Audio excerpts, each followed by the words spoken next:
Hey guys, well, we're back. Actually getting some work done on the Carlson today. It's July 17th, 2014, and actually I should be wearing long pants. It's actually quite chilly outside. I think we got, I don't know, 3.5, 4 inches of rain today. It's been raining all day. We had a strong cold front come through. All you fans up there in the northern side, I hear you guys are wearing sweaters. But we're going to get a little bit of stuff done. What I've decided is just going to pluck at it a little bit at a time. Instead of trying to come out here and kill it every day and just wear myself out, I'm just going to do things a little bit at a time. So what I'm going to do first is I'm going to get everyone up to speed, because we have a lot of new fans out there, of what we've done so far. So that way they know what we're starting at and what we have to do to complete this project. So let's go over here and look at what's left over, and we'll start working a little bit. Alright, so here's the boat. It's an 86 Glastron Carlson CVX-18. I found this in a farmer's field. It was completely rotten away and destroyed. Way worse than I ever imagined. We had to completely decap it, restring it, all new stringers, all new deck, everything, and all new interior, completely restore the whole thing. We had to source an engine, an outdrive, pretty much everything. So this boat was a complete loss. The only reason why I took it as a project is because I love this particular boat. It's one of my favorite ones ever. And one of you fans will get to own it one of these days, because once it's done, it's going to be for sale.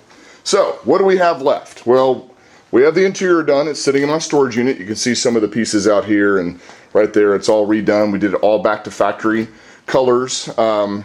So all we have left to do is basically reassembly. I have everything in all the boxes here to finish it up.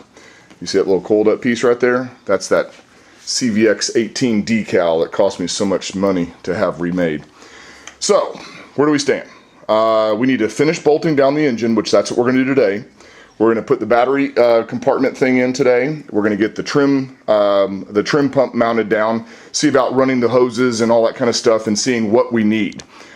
This engine we purchased off of Craigslist. It's a roller motor, a 94 roller motor, I do believe, 350. And I've got new mounts and everything on here, so it's all in very good shape. We got a brand new carburetor. Little Rochester right there. I say brand new. It's been rebuilt and completely recertified and all that kind of stuff, so it's in really, really good shape. Then that brings us to the exhaust. I chose to go with a through-hole exhaust on this based on, I think it's the California edition CVX18, which uses these little S turns to go out, down below the water line, or kind of equal to the water line. The issue is that I think they're a little too long. You look at it, they hit the starter where they need to go through. And from what I've read and talked to a lot of people, these things need to be cut, actually take out about 2 inches, and then we'll put a junction in it sort of like this, so that way we can come out a little higher up on the transom.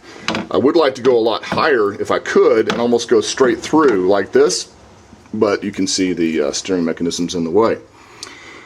Okay, so that's my big dilemma right now, and that's one of the reasons why I kind of quit working on this, is that kind of scared me. I was like, what am I going to do? What am I going to do? Well, I think I got it figured out. We're going to cut a big 4-inch hole in the side of this thing and just kind of go with it. Shorten that up 2 inches, call it a day. Next thing is getting this thing on the trailer. It needs to be there, and it's here.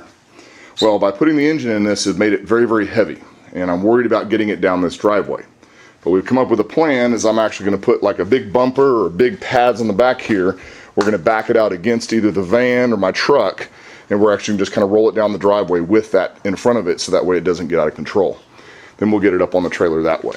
So once that's done, then we're going to start painting again. And I know I thought I was done with it all, but the cover that goes right here needs to be re-gel coated and polished. So that's the only thing left, plus the outdrive needs to be stripped and painted. Great shape outdrive, innards are good, the outside paint is crap. Then we start reassembling the gimbal housing. All new innards, a gimbal bearing, bellows, shift cable, the whole shebang, all redone. And that right there will be time to put the drive on and hopefully go splash this baby. So, without rambling on anymore, I'm going to show you what we're going to do to get these front mounts in here, and what little special tool I had to borrow from a buddy of mine to make this happen. So, I'll be back in a second. So if any of you guys followed the C-Ray video, you remember that the mounts on the the engine actually were through bolts. It was actually kind of like a upside down U, went up, over, and down, that the mount went through that and would bolt on the other side. Well, the way Carlson does theirs is it's just blocks of wood that are fiberglass down, so you got to use lag bolts. So what I went today is I went over to Home Depot and I got myself some big 3/8 inch stainless steel lag bolts, and I think they're going to work really well. What it is, I got two different sizes. I got the 3-inch and I got the 4-inch. Well, once I got in here and looked at it, the 3-inch are going to be the best bet. Got stainless washers, stainless screws, everything's going to be really nice to be able to bolt this sucker down. So, what's that special tool that I was talking about earlier? This little bad boy right here. It's a right angle drill. What I did when I installed the engine, I thought, well, no big deal, I'll just get in there and I'll drill those holes once the engine's in place. Well, the only problem with that is that you don't have enough space here to actually get a full drill in there. What I've seen a lot of people do is they'll just drill them at an angle or something like that, and then it ends up being kind of sideways and doesn't look right. Well, what this allows you to do, oh dang it. So what this little jewel allows you to do is be able to get this thing in here and rotate up and then drill straight down. So that way you can get a nice straight bite with your screws. Then once you do that, you fill the hole with 3M 5200, screw it on in.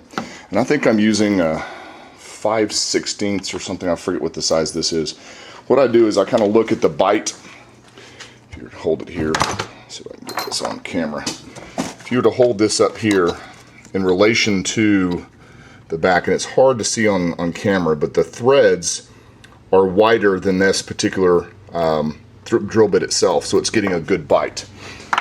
That you might be able to go one smaller, but if you go too small and then you start cranking down on it, first of all, you can actually break the lag bolt itself, snap it off, or you can split the wood, and that's even worse, or cause something else, problems. So I'm going with the biggest one, and with as much bite and as much thread as I have, it'll be fine and grab nice and neat. So I'm going to go over there and drill a couple of holes, and we'll tighten them down.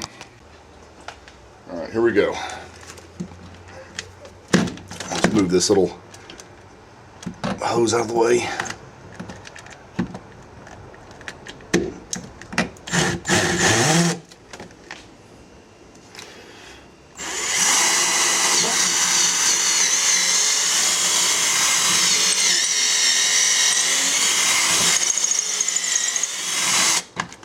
All right, I'll go over here and grab my little blaster.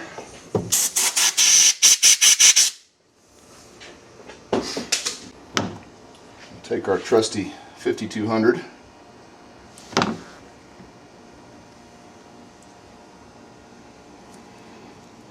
a little dab on top.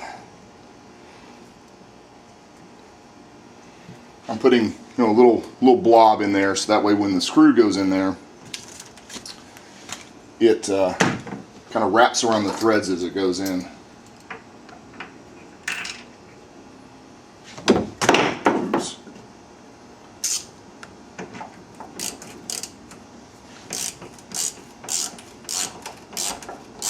I prefer to use hand tools on something like this instead of air tools because you can kind of feel what it's doing.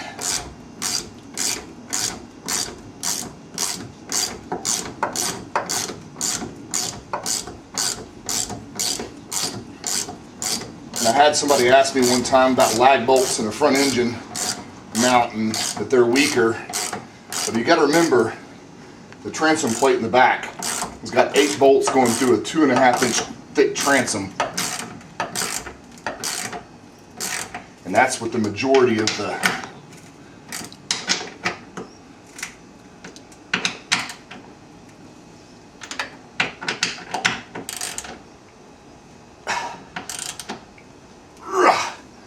that is Gorilla tight, guys.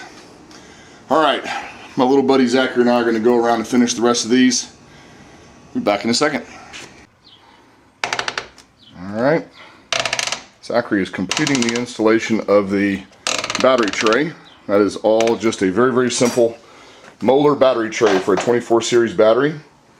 Comes with basically a base down here, rods that come up in the top, Keeps it nice and steady. There's 4 screws that you go down in there to seal them up. Keep it nice and tidy. Really easily accessible because right back here, from about here back, is a opening hatch.